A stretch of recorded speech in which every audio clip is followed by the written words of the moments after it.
Cameroun BTP, quel avenir pour les PME locales? Enquête Panorama Papers.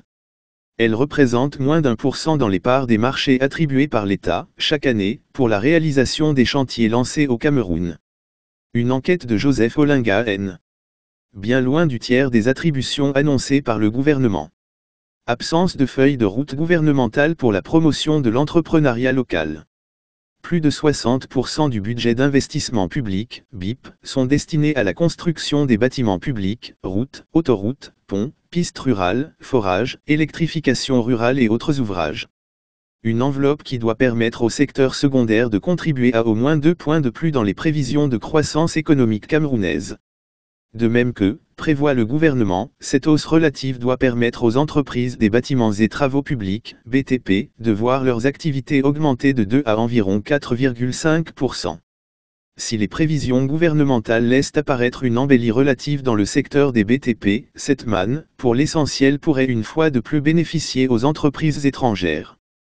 Depuis une dizaine d'années, les statistiques rendues publiques le GICAN indiquent que seulement qu'à peine 1000 entreprises camerounaises, classées dans le registre des petites et moyennes entreprises, PME, ont accès au marché public.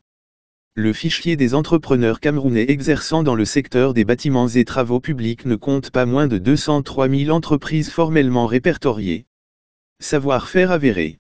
Des entreprises qui proposent des savoir-faire dans la construction et l'entretien routier, la construction des bâtiments, des infrastructures hydrauliques, l'installation des réseaux d'électrification, la mise en place et l'entretien des réseaux ferroviaires, portuaires et aéroportuaires. De même qu'elles s'illustrent dans l'érection des œuvres d'art. Des entreprises qui ne demandent qu'à être réellement impliquées dans la réalisation des grands projets infrastructurels, comme le relevait le président de l'Ordre des ingénieurs de génie civil du Cameroun. Vu que ces promesses réitérées par le ministre des Travaux publics, MINTP, Emmanuel Ganoudjou Messi, qui invoque la nécessité de promouvoir une industrie locale des bâtiments et travaux publics.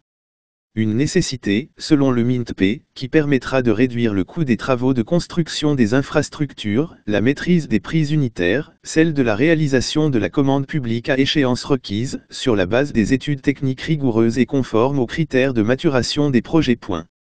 Des vues exprimées par le MINTP au moment où la Banque mondiale s'inquiète particulièrement des coûts des infrastructures routières au Cameroun. L'institution financière internationale fait remarquer que les coûts des projets routiers et autres infrastructures d'envergure au Cameroun coûtent 2 à 6 fois plus que celles similaires dans des pays ayant le même niveau de développement que le Cameroun. C'est le cas, souligne la Banque mondiale, de l'autoroute Yaoundé-Douala dont le coût dépasse les 11 millions de dollars par kilomètre. La même infrastructure coûtant 3,5 millions de dollars en Côte d'Ivoire et 3 millions de dollars au Maroc. Diagnostic à variable. Nous devons démontrer, à partir de notre expertise, que nous sommes en mesure de construire nous-mêmes nos infrastructures. Martèle le président l'Ordre des ingénieurs de génie civil du Cameroun. Des vues que les grandes entreprises étrangères qui constituent l'ossature du groupement interpatronal du Cameroun relativisent. Trivialement appelé, le patronat, elles mettent en doute la qualité des travaux des PME camerounaises, leur capacité technique et financière ainsi que les difficultés pour les PME camerounaises de mobiliser des couvertures financières auprès des banques et autres institutions financières au plan national et international. Difficultés auxquelles les mastodontes réunis au sein du GICAN ajoutent la capacité des PME camerounaises à disposer d'équipements techniques susceptibles de garantir la qualité des ouvrages commandés. Le diagnostic est autre chez les petites et moyennes entreprises camerounaises. Promoteur d'une PME dans le bâtiment et les travaux publics, Alain Biot pense que l'État camerounais doit mettre sur pied une politique conséquente de promotion des PME locales.